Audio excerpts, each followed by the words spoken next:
ప్రభునామములో మీకందరికీ వందనాలమ్మా. అందరికీ వందనాలు. దేవునికి స్తోత్రాలు. లూకాసు వార్త 15వ అధ్యాయంలో చిన్న కుమారుడు పందుల దగ్గర నుండి లేచి ప్రార్థన సిద్ధపరుచుకొని తండ్రి సన్నిధికి వెళ్ళటము చూచాము. ప్రార్థన మనం చేయడానికి ముందుగానే మానసికంగా సిద్ధపడాలి. దేనికైనా సిద్ధపాటు అనేది చాలా ప్రాముఖ్యమైనది. సిద్ధపాటు లేకుండా ఏది చేసినా కూడా సగంలోనే ఆగిపోతుంది. నేను మిమ్మల్ని సమకూర్చిన తర్వాత నడిపింతును అని ప్రభువు లేఖనం సెలవిచ్చుచున్నది.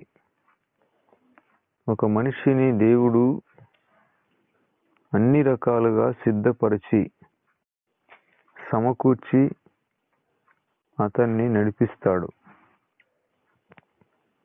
వారు నన్ను ప్రార్థన చేయుచుండగా నేను వారిని నడిపింతును అని ఇర్మియాలో అంటాడు ఆయన. ఈ చిన్న కుమారుడు తండ్రి దగ్గరికి వెళ్ళి ఏమని ప్రార్థన ఏమని చెప్పాలో, ఏ రకంగా పశ్చాత్తాపపడాలో ముందుగానే సిద్ధపడినాడు. మానసికంగా సిద్ధపడినాడు. ఒకవేళ తండ్రి విరోధముగా స్పందించినా కూడా ఇంకా రాకూడదు, అక్కడే ఉండాలి అనుకున్నాడు. మానసికంగా తండ్రి దగ్గరే ఉండడానికి సిద్ధపడ్డాడు. కుమారునిగా కాదు, కనీసము 3 పూటల అన్నము పెట్టకపోయినా ఒక్క పూటైనా నాకు భోజనం పెడితే చాలు, ఇంకా జీతము ఏం అవసరం లేదు నాకు, మిగిలిన జీవిత కాలం అంతా తండ్రి సన్నిధిలో ఉండాలి, ఇంకా ఈ జీవితానికి అదొక్కటే శరణ్యం అనుకున్నాడు. నీ ఎదపై ఒదిగి కనుమూయనా, ఎంత భాగ్యమో నాకు. తండ్రి దృష్టిలో, ఆయన సరౌండింగ్లో, ఆయన ఆవరణములలో ఆనుకుని ఒదిగి నా జీవిత కాలాన్ని, మిగిలిన జీవిత కాలాన్ని గడుపుతాను అనుకున్నాడు. ఒకవేళ తండ్రి ఆయన స్పందన ఎలాగున్నా నేను సిగ్గుమాలైన అక్కడే ఉండాలి అనుకున్నాడు. ఎందుకంటే ఇంకా తనకు వేరే శరణ్యము లేదు. బుద్ధి వచ్చింది అనగా 100%, 100% మార్కులు ఇతనికి. మారు మనసు పొందినాడు. మారు మనసు అనే పరీక్షలో ఇతనికి 100% మార్కులు వచ్చినాయి. పూర్తిగా మనసు మారిపోయింది. 100కి 90 కాదు, 95 కూడా కాదు, 100కు 100 వచ్చినాయి. ఇంకా తనకు లోక సంబంధమైన ఏ ఆశలు వ్యామోహాలు లేవు. ఈ రంగుల లోకంలో, ఆశల వలయంలో, భ్రమపరచే ఈ మాయలోకంలో అక్కడ ఏందో ఉంది అనుకున్నాడు. కానీ అక్కడికి పోతే ఈ ఎండమావుల వలయాలు తనను వెక్కిరించాయి, నవ్వుల పాలు చేశాయి. అదే ఆనందం అనుకున్నాడు, అదే జల్సా అనుకున్నాడు.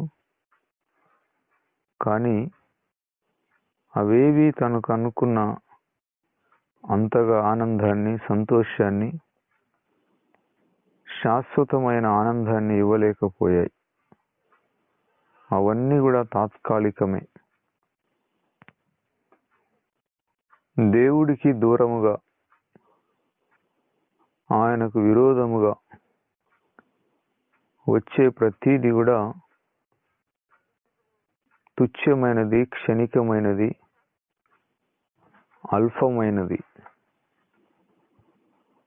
దుష్టునికి విజయము కొద్ది కాలమే ఉండును, భక్తిహీనునికి సంతోషము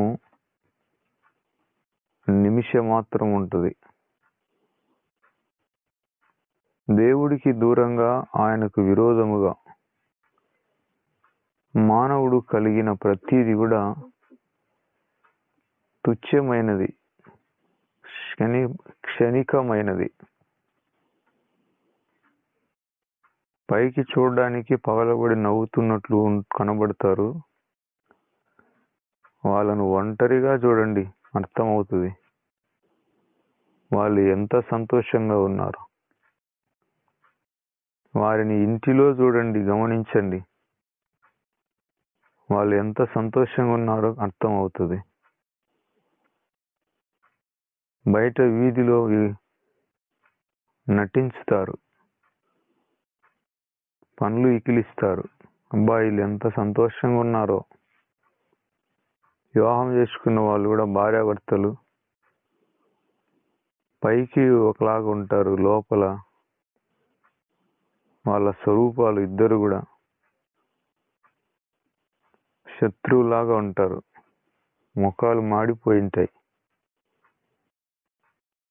ఒకరి మీద ఒకరికి విరోధ భావం, పోట్లాడుకుంటుంటారు. బయటకు వస్తే ఇద్దరు ఒకే బండిలో వెళ్తారు, ఒకే చోట కూర్చుంటారు. చూసే వాళ్ళకి వీళ్ళు ఎంత బాగున్నారు అనుకుంటారు. కానీ వాళ్ళను ఇంటిలో గమనించండి, వాళ్ళ జీవితాల్లో నిజమైన సమాధానము, సంతోషము, ఐక్యత ఉండదు. నలుగురిలో నవ్వుతూ ఉన్నట్లు కనబడతారు, కానీ అదంతా కూడా యాక్షన్, నటన. ఇవన్నీ చిన్న కుమారుడు అనుభవించాడు. వద్దు అనుకున్నాడు. అగస్టిన్ అని ఒక దైవజనుడు ఉండేవాడు. అతను చాలా విచ్చలవిడిగా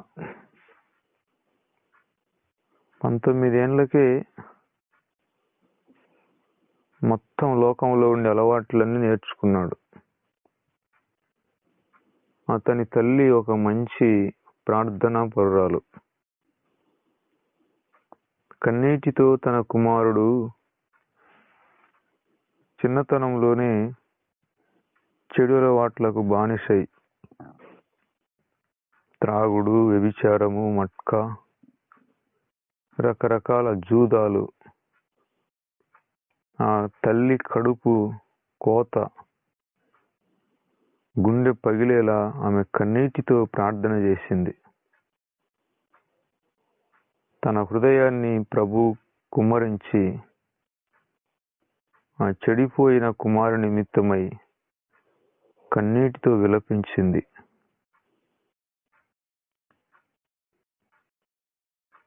నా కోసం ఏడవద్దమ్మా, మీకోసం, మీ పిల్లల కోసం ఏడవండి అని ప్రభు చెప్పాడు కదా. కాబట్టి ఆమె కుమారుని కోసం ఆమె కన్నీటితో ఏడ్చింది. తన 19వ ఏట యవనస్తుడు, తనకు లైట్లు వెలిగినాయి, మనోనేత్రాలు వెలిగించబడ్డాయి. తన ఊహించినది, తను చేసేది అంతా కూడా శూన్యమని, వ్యర్థమని, క్షణికమైనదని, తుచ్చమైనదని, దాని వలన భయంకరమైన వేదనా స్థలము తన కోసం కాచుకొని ఉందని తను గుండె పగిలేలా ఏడ్చాడు. మొత్తం అనుభవించాడు లోకంలో ఉండేవన్నీ. తల్లి యొక్క కన్నీటి ప్రార్థన ఆ పాప పంకిలమైన యవ్వన హృదయాన్ని బద్దలు చేసింది. జలములు రాళ్లను అరగదీయును, ప్రవాహ జలములు బండలను పగలగొడతాయి. కత్తులు లేకపోయినా గొప్ప నీటి ప్రవాహం వలన పెద్ద పెద్ద కట్టడాలు కూడా కూలిపోతాయి. ప్రార్థన అనేది జల ప్రవాహం లాంటిది. ఏమి కత్తులుండవు, ఏముండవు. అక్కడ సాఫీగానే పెద్ద పెద్ద నిర్మాణాలను పడదోస్తాయి. ఆ తల్లి ఆ కుమారుణ్ణి ఏమి అనలేదు, తిట్టలేదు, దూషించలేదు, శపించలేదు. సమాధానముగానే కన్నీటితో ఆ బిడ్డ కోసం ప్రార్థన చేసింది, ఏడ్చింది, కన్నీటి మయమైపోయింది. ఆ కుమారుడు మారుమనసు పొందాడు, తనకు బుద్ధి వచ్చింది, మనోనేత్రాలు వెలిగించబడ్డాయి. ఇంకా ఆ తర్వాత చూడండి, మిగిలిన తన జీవిత కాలం అంతా ఎంతో పరిశుద్ధంగా జీవించాడు. చాలా యథార్థవంతునిగా జీవించాడు. అతని సాక్ష్యం ఏంటంటే, నా తల్లి యొక్క కన్నీటి ప్రవాహంలో నేను కొట్టుకొని దేవుని రాజ్యంలోనికి ప్రవేశించాను అని అంటాడు. యేసయ్య పాదాల దగ్గర పడిపోయానంటాడు. దానికి కారణము నా తల్లి యొక్క కన్నీటి ప్రవాహం అంటాడు. ఆ ప్రవాహంలో కొట్టుకొని వచ్చి ఈ దావీదు గోలియత్తుని ఎదుర్కోవడానికి వెళ్ళినప్పుడు లోయలోకి వెళ్ళి ఒక 5 నున్నని రాళ్లను తీసుకుంటాడు.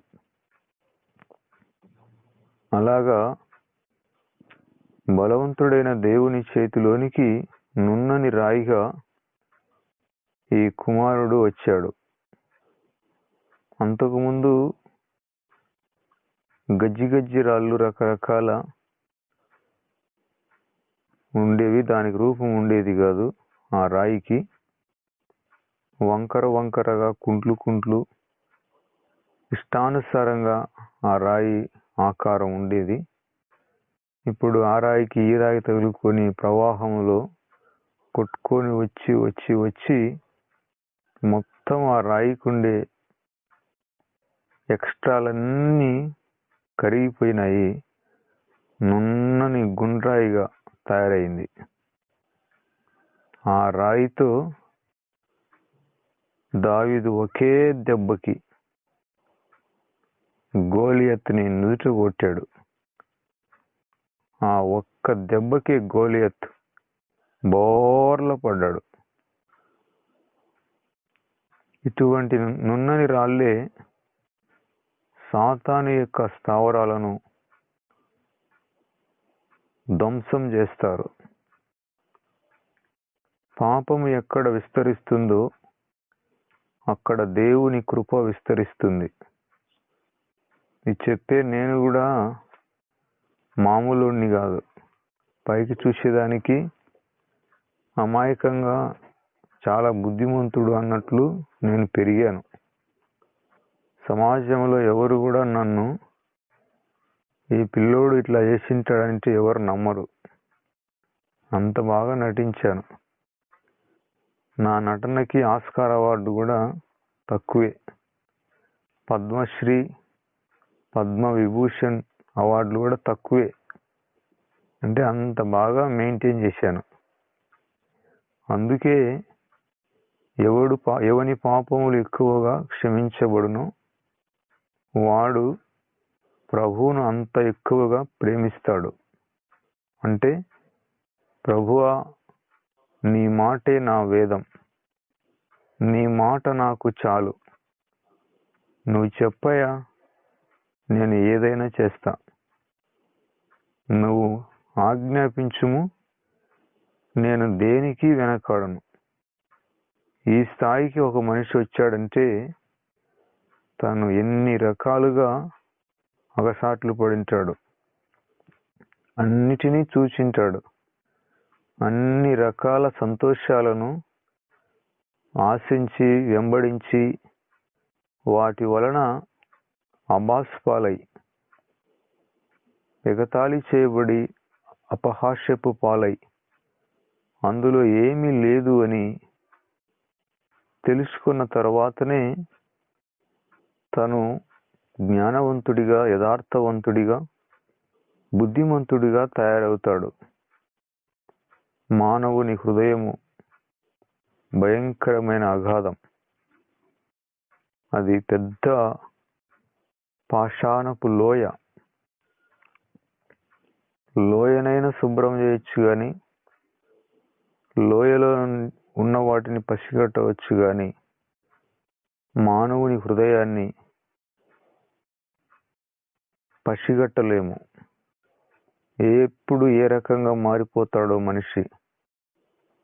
అందుకే ఈ హృదయాన్ని, పాషాణ హృదయాన్ని ప్రభు చేతులకి సంపూర్ణముగా అప్పగించాలి.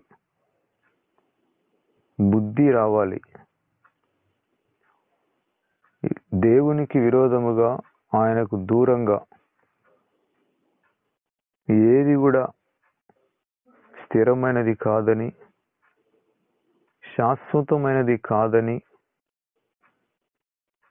వాటి వలన నిత్య జీవము, నిత్య సమాధానము రాదని మానవుడు గ్రహించాలి. ప్రియమైన సహోదరి సహోదరులారా,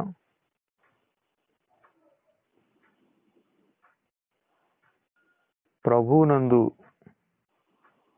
మన హృదయాలను కుమ్మరించుకోవాలి. ఆయన సన్నిధిలో మనము ఇదివరకు జీవించిన జీవితం ద్వారా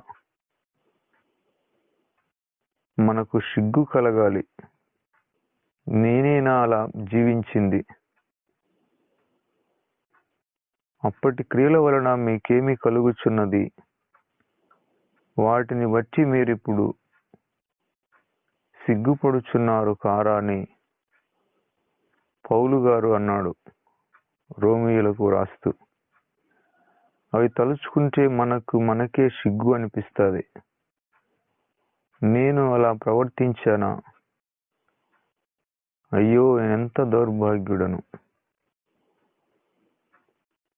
నేనెంత పాపాత్ముడను, నా హృదయము ఎంత చెడ్డది, నా హృదయము నన్ను మోసపరచెను. అగస్టిన్ అనే దైవజనుడు తర్వాత గొప్ప సేవకుడైనాడు. తన ప్రాణం ఉన్నంత వరకు చాలా పరిశుద్ధంగా బ్రతికాడు. చిన్నతనంలోనే లోకములో ఉండే వ్యామోహాలన్నీ ఎరిగినవాడు. అందులో ఏమీ లేదు, అంతా శూన్యము, అంతా వేదన, శోధన. జారత్వములో, వ్యభిచారంలో పరిపూర్ణమైన సంతుష్టి అనేది ఉండదు. భయంకరమైన చీకటి, అంధకారము, అలాగే దాని వలన నేరాలు, ఘోరాలు, కొన్ని కుటుంబాలకు చిచ్చు పెట్టడం తప్ప ఇంకా ఏమీ ఉండదు అక్కడ. మనుషులు క్రమముగా జీవించటం బాగుండదనుకుంటారు. అక్రమంగా పొరుగింటి పుల్లకూర మంచిది, బాగుంటుంది అనుకుంటారు. తర్వాత వారి నోరు మంటితో నింపబడుతుంది. దేవుడు మనలను ఎంతో ప్రేమించి ఆయన శాశ్వతమైన నియమాలు, కట్టడలు, ఆజ్ఞలు, విధులను బైబిల్లో మనకు రాయించి పెట్టాడు. ఇది యథార్థమైన మార్గం, జీవ మార్గం. వేశ్య నోరు లోతైన గొయ్యి, పాపాత్ములు ఆ లోయలో పడిపోతారు. దేవుని వాక్యము ఒక మనిషిని అన్ని రకాల పాప శాపాల నుండి విడిపిస్తుంది, దూరం చేస్తుంది, క్రమపరుస్తుంది. ప్రియమైన సహోదరులారా, మానవుని యొక్క జీవితం వాక్యం అనే అద్దం దగ్గరికి రాకపోతే, ప్రభు పాదాల చెంతకు రాకపోతే, నేను మహానీతిమంతుణ్ణి, మహాపరిశుద్ధుని అని భ్రమపడుతుంటాడు. నేను చేసేది చాలా కరెక్ట్, నా అంత రైటర్స్ ఫెలో, పర్ఫెక్ట్ ఫెలో మా జిల్లాలోనే లేడనుకోండి అనుకుంటుంటాడు, చెప్పుకొని తిరుగుతుంటాడు, సొంత డబ్బా. కానీ అతని హృదయం ఎంత అగాధమో అతనికి తెలియదు. కానీ వాక్యం అనే అద్దం దగ్గరికి, ఆయన ముఖకాంతిలో మన రహస్య పాపాలు కనబడుచున్నవి. దేవుని ముఖం, దేవుని ప్రతిబింబంలో మానవుని హృదయము తేటగా కనబడుతుంది.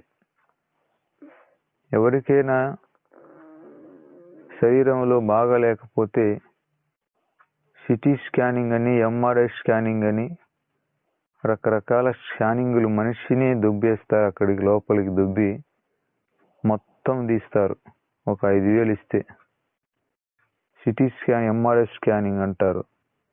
శరీరంలో ఎక్కడెక్కడ ఏ భాగాలన్నీ మొత్తం చెకప్ చేస్తారు. దేవుని వాక్యమే మన సిటీ స్కానింగ్, ఎంఆర్ఐ స్కానింగ్, అన్ని స్కానింగ్లు అక్కడే ఉన్నాయి. దేవుని వాక్యంలోనే మొత్తం మన బయోడేటా అంతా వాక్యంలో బయలుపడుతుంది. ఇంకా మనిషి దేవుని వాక్యం దగ్గర నిలబడితే ఈ వాక్యపు అద్దంలో ఈ ఎక్స్ట్రాలన్నీ బయటపడతాయి. తన వేషాలన్నీ, నటనాలన్నీ బయటపడతాయి. ఇంకా మాట రాదు మనిషికి. గుండె బయలు ఏడవడం తప్ప, పశ్చాత్తాపడడం తప్ప వేరే మార్గం లేదు. కాబట్టి ప్రియమైన సహోదరులారా, ఒక మనిషి తను ఎంతగా పాపిని అని, పాపాత్ముడిని గ్రహిస్తాడో ఆ మనిషి అంతగా ప్రభు అయిన యేసుక్రీస్తును వెంబడిస్తాడు. సీమోను పేతురు రాత్రంతా ప్రయాసపడ్డాడు. ఏమీ దొరకలేదు. కానీ కుటుంబ పరిస్థితిని, తన జీవితాన్ని ఎలా కొనసాగించాలో అర్థం కాక, ఎలా కాపురాన్ని నెట్టుకొని రావాలని అర్థం కాక, హృదయంలో ఎంతో వేదన చెందుతున్నాడు. రాత్రంతా ప్రయాసపడ్డాను కానీ ఒక్క చేప కూడా పడలేదు. ఎలా జీవితాన్ని కొనసాగించేది? పిల్లల ఫీజులు ఎలా కట్టాలి? మరి క్రిస్మస్ పండుగ ఎలా చేయాలి? రకరకాల మరి వాటి అప్పులు కట్టాలి, కంతులు కట్టాలి, ఇవంతా డబ్బులు ఎలాగని హృదయంలో వేదన పడుతున్నాడు. తెల్లవారుతుండగా ప్రభు ఆ దరిని నిలిచాడు. జనసమూహము ఆయన మీద పడుచుండగా నాకు ఒక స్టేజీ ఉంటే బాగుండని ప్రభు అనుకుని అక్కడ కొన్ని దోణులు కనబడ్డాయి ఆయనకి. ఆ దోణులలో బాధపడుతూ, వేదన పడుతూ, నిరాశతో ఉన్న షీమోను పేతురు యొక్క దోణి ఆయన కోరుకున్నాడు. నీ దోణి మీదకి నేను వస్తాను, నన్ను నీ దోణి మీద ఎక్కించుకొని కొంచెం లోపలికి దోణిని నడిపించు అన్నాడు. షీమోను పేతురు అనుకున్నాడు, ఈయన ఎవరో, నేనే అగసాట్లు పడుతుంటే నా దోణిలో ఈయన ఎక్కుతాడా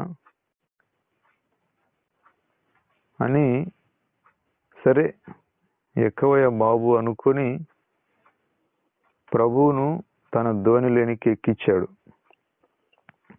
షీమోను యొక్క దోణిలో నిలబడి ప్రభు దరి మీద నిలబడి ఉన్న ప్రజలకు వాక్యాన్ని బోధించాడు.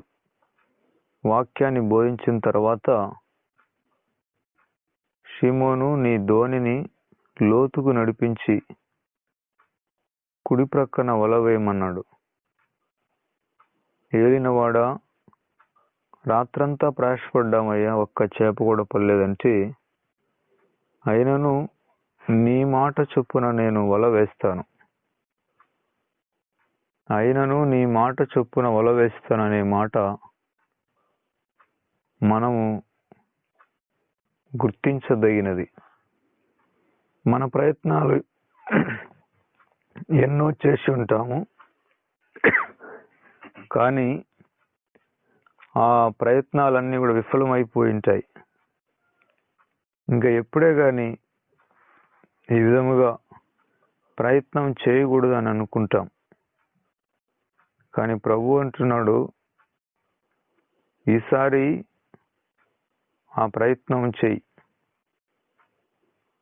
మన యొక్క ప్రయత్నాన్ని, మన యొక్క పోరాట పటిమను ప్రభువు కూడా చూస్తున్నాడు.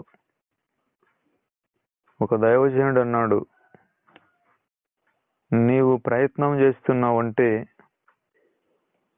నీవు చేరాల్సిన గమ్యము చేరకపోయినా నీవు విజయపు దిశలోనే కొనసాగుతున్నావు అని అన్నాడు. ఎప్పుడైతే ఒక మనిషి పోరాటాన్ని ఆపేస్తాడో ఆ క్షణమే అతను ఓడిపోయినట్టు లెక్క. మనం అనుకున్న సమయంలో గమ్యము చేరకపోయినా, ఆశించిన అంత మేరకు ఫలించకపోయినా, ప్రయత్నం అనేది చేస్తున్నామంటే గెలుపు బాటలోనే నడుస్తున్నామని అర్థం. పోరాటం అనేది, ప్రయత్నం అనేది ఎప్పుడైతే మనిషి ఆపేస్తాడో అప్పుడే తను ఓటమిని అంగీకరించినట్టు. ఇరుకు ద్వారమున ప్రవేశింప పోరాడుడి అనే మాట మనము ఇంతకుముందు చూచాం. ప్రవేశింప పోరాడుడి అనే మాట ఇంకొక తర్జుమాలో గట్టి ప్రయత్నము చేయుడి, గట్టి ప్రయత్నము చేయుడి అనే మాట ఉంది అక్కడ. పోరాడడం అంటే గట్టి ప్రయత్నం. మానసికంగా సిద్ధపడిన వారెవరైనా వారు గట్టి ప్రయత్నం చేస్తారు. మరలా अगला अगला एक बार फिर अभी एक बार फिर मोर అండ్ మోర్ వన్స్ మోర్ మరలా మరలా మరలా ప్రయత్నాన్ని చేస్తూనే ఉంటారు. ఈసారి మరింతగా గట్టి ప్రయత్నం చేస్తారు. అట్లా చేసే వాళ్ళని చూస్తే ప్రభు సంతోషపడతాడు. ఎంత ప్రయత్నం చేసినా కూడా ఫలితం రాలేదనుకోండి, ప్రభు చూస్తాడు. కానీ ఈ మానవుడు మరలా ప్రయత్నం చేస్తాడు, మరలా ఓడిపోతాడు, మరలా ఆశించింది దొరకదు. అప్పుడు ప్రభు దగ్గరికి వస్తాడు. నైనా ఇది మార్గం అంటాడు. అంతే. ఒక్కసారిగా షిమోను పేతురు, అయినను నీ మాట చొప్పున ప్రభువా నేను వల వేస్తున్నానన్నాడు. వల వేస్తే తన జీవిత కాలంలో ఊహ వచ్చినప్పటి నుండి వాళ్ళ నాన్న దగ్గర చేపలు పడుతున్నాడు షిమోను పేతురు. తన జీవితంలో అంత గొప్ప రాశి, ఎంత రాశి అంటే వలలు పిగిలిపోయేంతగా చేపలు పడ్డాయి. వాళ్ళ నాన్న జీవిత కాలంలో అన్ని చేపలు, విస్తారమైన చేపలు ఎప్పుడే కానీ పట్టలేదు. వాళ్ళ హయాంలో అంత విస్తారమైన చేపలు వారు పట్టలేదు. వలలు పిగిలేంతగా చేపలు పడ్డాయి. చూడండి, అది ఊరకే రాదు, ప్రయత్నం అనేది చేస్తూ ఉండాలి. పౌలు గారు ఒక ప్రాంతానికి వెళ్ళకపోతే అక్కడ ఆటంకం కలిగింది. మరలా ఇంకొక ప్రాంతానికి వెళ్ళబోయాడు, మరలా ఆటంకం కలిగింది. మరలా ఇంకొక ప్రాంతానికి వెళ్ళబోయాడు, వెళ్ళాలని ఆశించి రాత్రి అక్కడ నిద్రపోతుంటే పరిశుద్ధాత్ముడు పౌలు గారికి ఒక దర్శనం చూపించాడు. కలలో ఒక మాసిదోనియా దేశస్థుడు వచ్చి, అయ్యా మా దేశానికి వచ్చి మాకు సహాయం చేయమని ఒక మాట అతను విన్నాడు. మాసిదోనియా దేశస్థుడు కనబడ్డాడు. మా దేశానికి వచ్చి మాకు సహాయం చేయము అనే మాట అతను విన్నాడు, పౌలు గారు విన్నాడు. వెంటనే తనకు అర్థమైంది, దేవుడు మమ్మల్ని మాసిదోనియా దేశానికి సువార్తకు వెళ్ళమని చెబుతున్నాడని గ్రహించి షీలను వెంట పెట్టుకొని ఆ దేశానికి వెళ్ళాడు. అక్కడ లూదియా అనే ఒక బిజినెస్ ఉమెన్ లేడీ, ఆ తల్లి వాళ్ళకి పరిచయం అయింది. ఆమె రక్షణ పొందింది. నదీ తీరమున ప్రార్థన జరిగింది. అక్కడ ఈ తల్లి రక్షణ పొందింది. ఆమె ద్వారా గొప్ప సంఘం అక్కడ తయారైంది. చూడండి, ప్రయత్నం అనేది మానుకోకుండా, జరగలేదని, దొరకలేదని, మాటి మాటికి ఓడిపోతున్నామని, అది అందుకోలేకపోతున్నామనేసి ప్రయత్నాన్ని విఫలం చేసుకోకూడదు. మన ఆసక్తిని చూసి ప్రభువే మనకు మనం ఆశించిన దానికంటే, అడిగిన దానికంటే, అనుకున్న దానికంటే కూడా 1000 రెట్లుగా ఎక్కువ ఆయన మనకిస్తాడు. పేతురు గారు అంత ఆశీర్వాదాన్ని ఎప్పుడు చూడలేదు. వాళ్ళ నాన్న హయాంలో కూడా వారు చూడలేదు. ఆ దెబ్బకి చూశాడు, అనుకున్నాడు, ఒక చేత్తో లాగాలనుకున్నాడు ఆ వలని, కానీ అది రాలేదు. 2 చేతులు పట్టాడు, అది కదలలేదు. వాళ్ళ తమ్ముడిని పిలిచాడు, అంద్రేయని. ఆ తమ్ముడు పట్టాడు. వాళ్ళిద్దరికీ బరువైంది ఆ వల. బాబు యోహాను యాకోబు ఇలా రండి అని వాళ్లకు, యోహాను యాకోబు వాళ్ళకు కూడా కేకేశాడు పేతురే. వాళ్ళు వచ్చారు. అందరూ గట్టిగా లాగితే గాని ఆ వల పైకి రాలేదు. ఆ చేప రాశిని చూసి పేతురు గుండె పగిలిపోయింది. యేసు ప్రభువును పైకి కిందికి చూస్తున్నాడు. ఈయన ఎవరో మామూలోడు కాదే, చూడ్డానికి సాఫ్ట్గా ఉన్నాడు. మాట అంటే ఆ మాటకి ఎంత విలువ ఉంది. పైకి కిందికి చూసి అటు ఇటు చూసి భయంకరంగా గుండె పగిలేలా ఏడుస్తూ యేసయ్య కాళ్ళ దగ్గర పడ్డాడు. అయ్యా, నేను పాపాత్మున్నయ్యా, నన్ను వదిలిపో అయ్యా అన్నాడు. ప్రభు పేతురును అతని తల మీద చేయి వేసి, భయపడవద్దు, ఇంతవరకు చేపలు పట్టావు, ఇక మీదట నిన్ను మనుషులను పట్టి జాలరిగా చేస్తాను. చూడండి, మనము పశ్చాత్తాపంతో విరిగి నలిగిన మనస్సుతో హృదయ అంతరంగంలో నుండి మనం దేవుని సన్నిధిలో విలపిస్తే ప్రభు దగ్గర నుండి మనకు ఒక ఆదరణ, ఒక వాగ్దానం, ఒక ప్రవచనం, మన భవిష్యత్తుకి సంబంధించిన ఒక మాట బయటికి వస్తుంది. అది రావాలంటే మన హృదయంలో విరిగి నలిగిన మనస్సు, పశ్చాత్తాపం వలన ఆదరణ, వాగ్దానము, భవిష్యత్తును గురించిన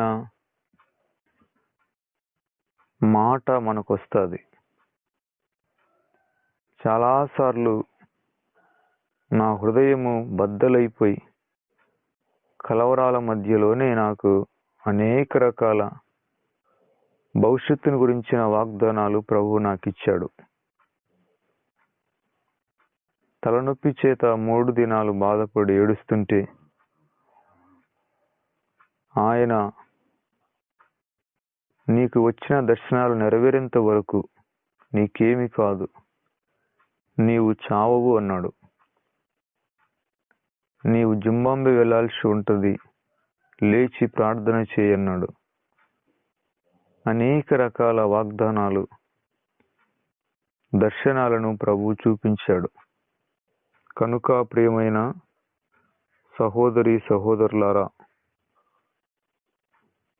పశ్చాత్తాపంతో మనం సిద్ధపడి మానసికంగా స్థిరమైన హృదయంతో ప్రభు దగ్గర చేరాలి. ఈ చిన్న కుమారుడు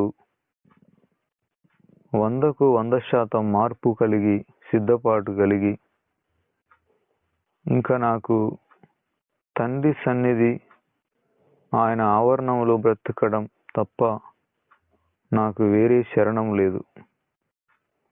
ఇంకా నాకు లోక వ్యామోహాలు, ఈ ఆశలు ఏమొద్దు, నాకు అవసరం లేదు. అవి నన్ను అబాస పాలు చేశాయి, నవ్వుల పాలు చేశాయి. వాటి వలన నాకు క్షేమం లేదు. నా జీవితము వాటి వలన శాశ్వతమైన మహిమగల రాజ్యములో ప్రవేశించదు. అవి నాకు విలువను ఇవ్వవు. పూర్తిగా పాపాల మీద విరక్తి కలిగింది. లోకములో ఉన్న భ్రమపరచు వాటి మీద మనసు విరిగిపోయింది. ఏందో అనుకున్నాడు, అంతా తలకిందులైపోయింది. అన్నీ ఎండమావులే అని ఈ చిన్న కుమారుడు గ్రహించాడు. నేను కూడా రక్షణ పొందిన తర్వాత 97లో 99లో మా అన్న ఒక ఆయన, అరే బాబు, ఇక్కడ గోడల కింద నిలబడుకొని ఏం చేస్తారు, నా వెంబటి రండి, మీరు కాంట్రాక్ట్ చేస్తారని కర్ణాటక దొరుకుని పోయినాడు. నేను ఏదో ఆశించి నేను వెళ్తే 1 నెల బాగుండే, ఇంకా తర్వాత ప్రారంభమైంది నా హృదయంలో యుద్ధం. నెమ్మది లేదు, సమాధానం లేదు, ప్రార్థన లేదు.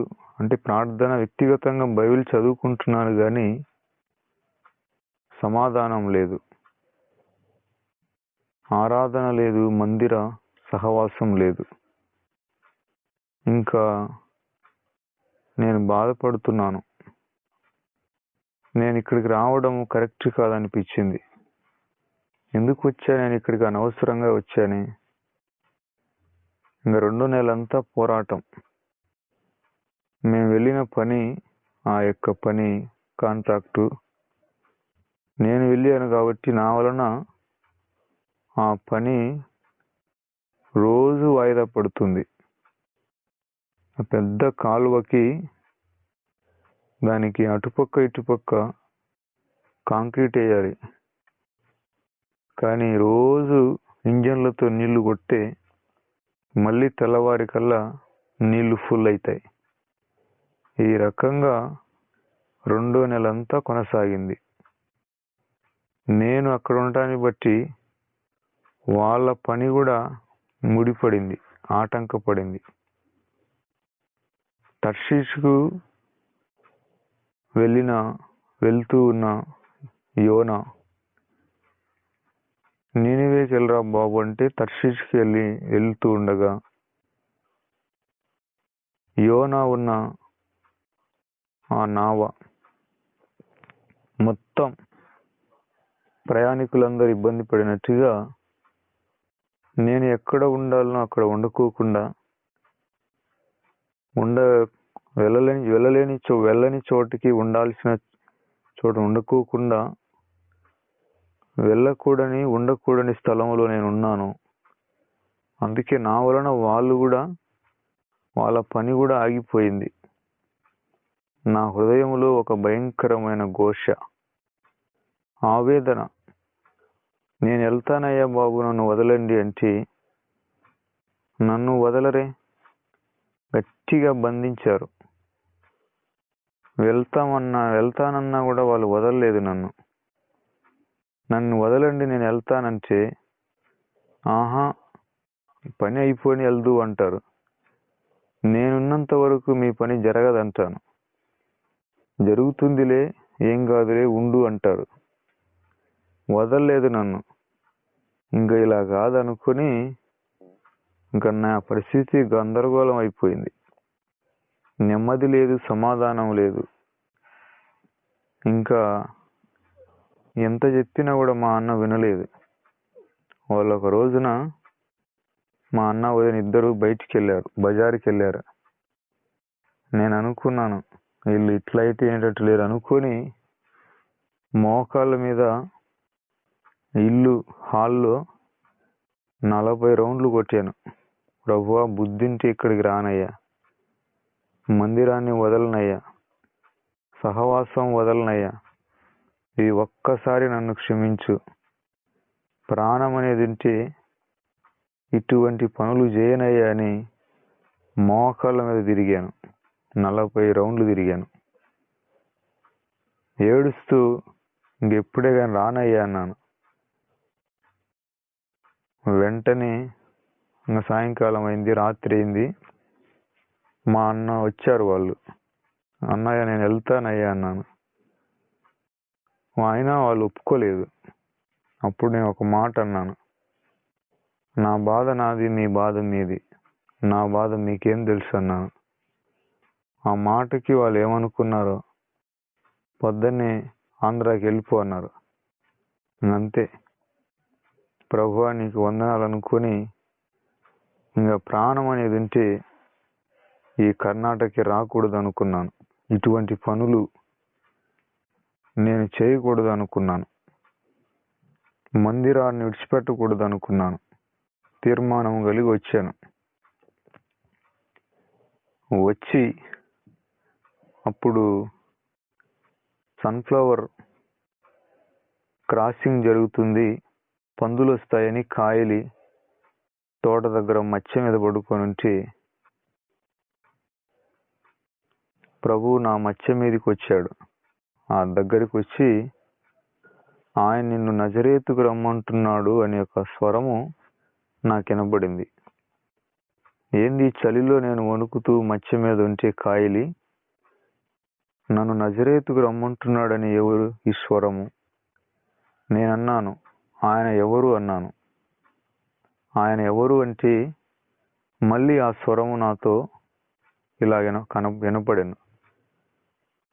ఆయన యెహోవా అదోనై అనే ఒక మాట వినబడింది. యెహోవా అదోనై అంటే ఎవరు అని నేను అనుకున్నాను. ఆ రోజుల్లో విశ్వవాణిలో ఆర్ఆర్కే మూర్తి గారు వాక్యాన్ని చెబుతుండేవాడు. యెహోవా అదోనై అంటే ఎవరు ఎవరు అనుకొని నేను ఆలోచిస్తున్నాను. అప్పుడు ఆయన చెబుతూ యెహోవా అదోనై అంటే ప్రభు అయిన యేసుక్రీస్తే అన్నాడు. అప్పుడు నాకు చాలా ఆశ్చర్యం అనిపించింది. యేసు ప్రభు తన 30 ఏండ్ల వరకు నజరేతులోనే పెరిగాడు. నన్ను కూడా నజరేతు అనుభవంలో పెంచుతున్నావా ప్రభు అని ఆయనకు కన్నీటితో నేను ఆయన స్తుతించాను. కాబట్టి ఇన్ని సంవత్సరాలుగా ఇంక ఎక్కడ వేరే ఏ పని చేయకూడదని ఆ తీర్మానము సిద్ధపాటు దేవుడు ఘనపరిచాడు. ప్రియమైన సహోదరులారా, ప్రభు సన్నిధిలో మనం చేసిన తీర్మానాలని దేవుడు స్థిరపరుస్తాడు. ఆ తీర్మానాలు దేవుడు ఆశీర్వదిస్తాడు. అందుకే మనము సిద్ధపాటు, మనము ప్రతిదినం బైబిల్ చదవడానికి ఈరోజు నేను ఇన్ని అధ్యాయాలు పూర్తి చేయాలి, ఇంత సమయం ప్రభువుతో గడపాలి. ఒకవేళ మనకు ఒక పదం మీద దేవుడు ఆలోచన పెట్టి ఉండవచ్చు. ఒకవేళ మనం ఎన్ని అధ్యాయాలు చదివినామని కాదు, కానీ ఒకవేళ ఒక అధ్యాయంలోనే మనకు కొత్త కొత్త విషయాలు బయలుపడతాయి. అంటే ఇంత సమయం నేను దేవునితో గడపాలి అనే తీర్మానం,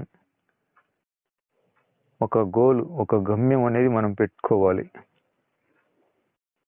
మనం ఎక్కువ బైబిల్ చదువుతుండగా కొన్నిసార్లు ఒక అధ్యాయంలోనే ఆశ్చర్యకరమైన సంగతులని మనకు పరిశుద్ధాత్ముడు చూపిస్తాడు. అవన్నీ మనము ఎట్లా ఉంటుందంటే భూమి లోపల నుండి సంగతులన్నీ మంచి మంచి ముత్యాలన్నీ బయటకు వచ్చినట్టుగా పరిశుద్ధాత్ముడు మనకు బైబిల్లో ఎక్కడెక్కడ ఆ సందర్భాలన్నీ బయట తీసుకొని వస్తాడు. అవన్నీ మనము అవి అప్పటికప్పుడు బయటకు వచ్చినట్టుగా కనబడుతుంది. అవన్నీ మనం వెతుకులాడుకొని వాటిని ధ్యానిస్తే ఎంత సమయం అయిపోతుందో. అందుకే ఇంత సమయము, ఒక సిద్ధపాటు, ఒక గమ్యం అనేది మనం ప్రతిరోజు దాన్ని కలిగి ఉండాలి. గమ్యము లేకుండా, ఒక తీర్మానం లేకుండా ప్రార్థన చేసినా, బైబిల్ చదివినా కూడా 10 నిమిషాలకి అలసట వస్తుంది. కనుక ప్రియమైన సహోదరులారా, దానియేలు కూడా ప్రార్థన మనస్సు కలిగి సిద్ధపడి 70 సంవత్సరాలు పూర్తవుతుంది, దేవుడు చెప్పిన కాలము, మేమింకా బబులోనులోని బానిసలుగా ఉన్నాము కనుక మమ్మల్ని జ్ఞాపకం చేసుకున్నామని, ఇశ్రాయేలు కొరకు, నా ప్రజల కొరకు ప్రార్థన చేస్తానని దానియేలు మానసికంగా సిద్ధపడ్డాడు. అందుకే తను ప్రార్థన చేసిన మొదటి రోజే ప్రభు దగ్గర నుండి సమాధానం వచ్చినా మధ్యలో ఆ సమాధానము దానియేలుకు అందకుండా సాతాను అడ్డుపడ్డాడు మిఖాయేలు దూతకి. 21 రోజులు మిఖాయేలు దూతకి సాతానుకి యుద్ధం జరిగింది. అక్కడ అందుకే అడ్డుకున్నాడు దానియేలుకు సమాధానం రాకుండా. చేసిన మొదటి రోజే ఆ గంటలోనే దేవుడు సమాధానం ఇచ్చాడు. దూత వస్తుండగా అపవాది అడ్డుకున్నాడు. అయితే ఇక్కడ ప్రార్థనకి మానసికంగా సిద్ధపడిన దానియేలు సమాధానం వచ్చేంత వరకు ప్రార్థన మానుకోలేదు, ఉపవాసము మానుకోలేదు. 21 రోజులు ప్రార్థనలోనే నిలబడిపోయినాడు. ప్రార్థన చేస్తూనే ఉన్నాడు. ఎందుకంటే తను సిద్ధపడ్డాడు. దీని గురించి ఏదో ఒక క్లారిఫికేషన్, సమాధానం రావాలని గట్టి ప్రయత్నం చేశాడు. సిద్ధపడ్డాడు గనక 21 రోజులు దేవుని కొరకు కనిపెట్టాడు, వేచి ఉన్నాడు, సహించాడు. తర్వాత దేవుని దగ్గర నుండి సమాధానం తన దగ్గరకు చేరింది.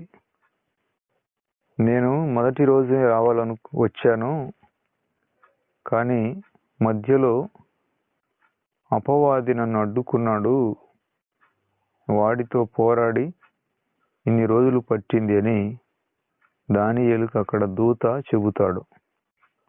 మన ప్రార్థన కూడా మనం చేసిన మొదటి గడియలోనే జవాబులు భూమి మీదకి వస్తూ ఉన్నాయి.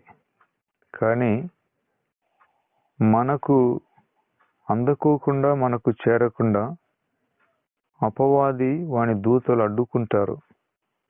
అయితే మనం ప్రార్థనలో నిలకడగా పట్టుదల కలిగి ఎడతెగక ఉంటే వాడు పక్కకు తొలగిపోతాడు.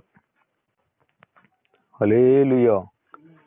దేవుడు చెవిటివాడు కాడు, వినలేనివాడు కాదు. మన మీద ఆయనకేమీ కోపం లేదు. మనకు పరిష్కారం చూపించలేక కాదు, చేతగాక కాదు. కానీ మన పట్టుదల కలిగిన కఠినమైన గట్టి ప్రార్థన ప్రయత్నం వలన అపవాది కూడా తొలగిపోవాలి. దేవుని నుండి మనకి ఏదైనా రావాలంటే అపవాదిని మనం బంధించాలి.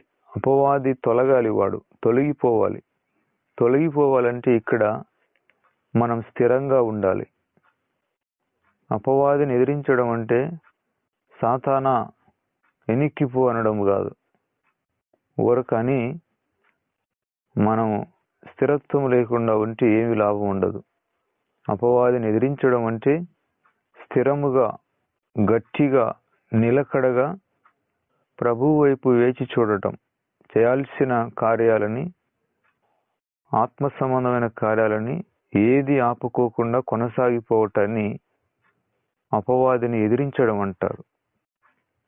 దానియేలు అక్కడ ఉన్నప్పుడు ఎవరే గాని 1 రోజులు ప్రార్థన చేయకూడదనే శాసనాన్ని సాతాను ఆ రాజు వలన పుట్టించాడు.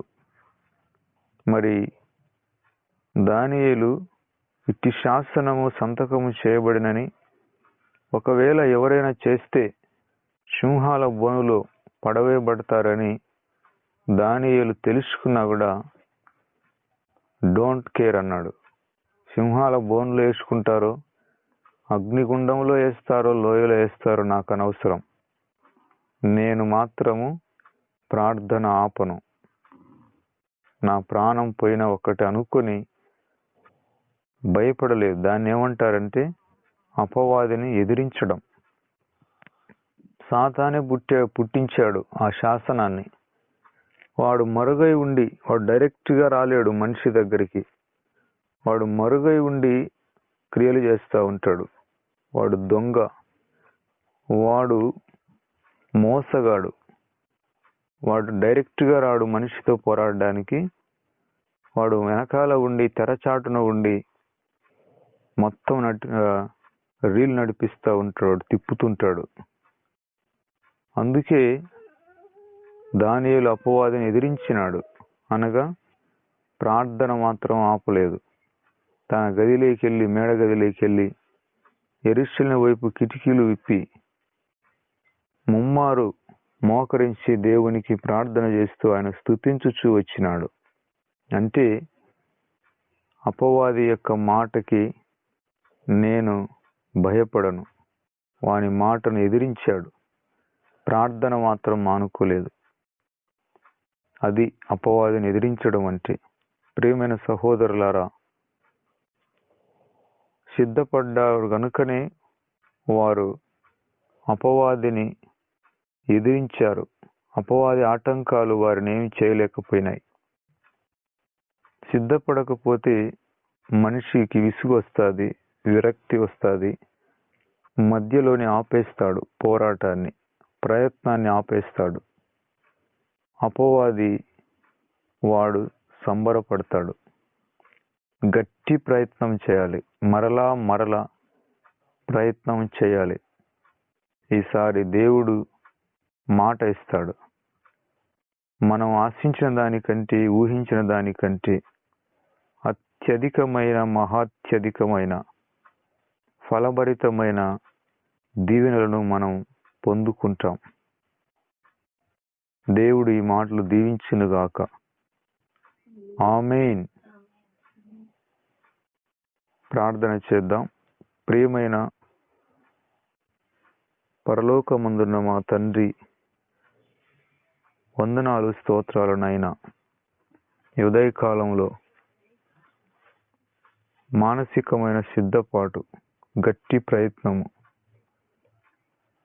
పశ్చాత్తాపం గురించి మాతో పదే పదే మాట్లాడినందుకు స్తోత్రాలయ్యా. మేము ఏ విషయంలో గట్టి ప్రయత్నం, స్థిరమైన మానసికమైన పట్టుదల లేకుండా చేస్తున్నాము, ఆ విషయంలో మాకు స్థిరత్వాన్ని, దృఢత్వాన్ని, గట్టి పట్టుదలను మాకు దయచేయండి తండ్రి. మీ సన్నిధిలో 100% మా హృదయాలను కుమ్మరించి మా తీర్మానాలను మీరు గౌరవిస్తారని, ఘనపరుస్తారని మేము విన్నామయ్యా. మీకు వందనాలు. మా జీవితాలను నూరంతలుగా, ఫలభరితముగా, అనేకులకు దీవెనకరంగా మమ్ములను మీ చేతుల రొట్టె వలె విరవండి. మేము అనేక మందికి మీ ఆహారముగా మారాలి. మీ ప్రయోజనకరంగా, మీ దీవెనకరంగా, మీ చేతిలోని పనిముట్టుల మమ్మల్ందరినీ ఆశీర్వదించండి. శరీరములో అనారోగ్యంతో బాధపడేవారిని మీ గాయపడిన హస్తంతో ముట్టండి అయ్యా. వాతావరణ ప్రభావాల వలన మానసికంగా కలవరపడుతున్న వారిని ధైర్యపరచండి, ఆదరించండి. పోగొట్టుకున్న దానికంటే కూడా అత్యధికమైన ఆశీర్వాదాన్ని, పంటను వారికి దయచేయండి.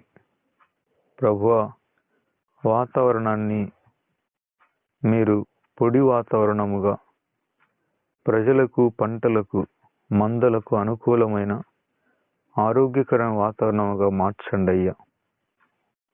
ప్రభువా, వాతావరణంలో అద్భుతమైన, ఆశ్చర్యకరమైన మార్పులను, పొడి వాతావరణాన్ని మాకు దయచేయండి. నజరేయుడైన యేసుక్రీస్తు నామములో వేడుకుంటున్నాము తండ్రి. ఆమేన్. ఆమేన్. అందరికీ వందనాలమ్మా. దేవునికి స్తోత్రాలు.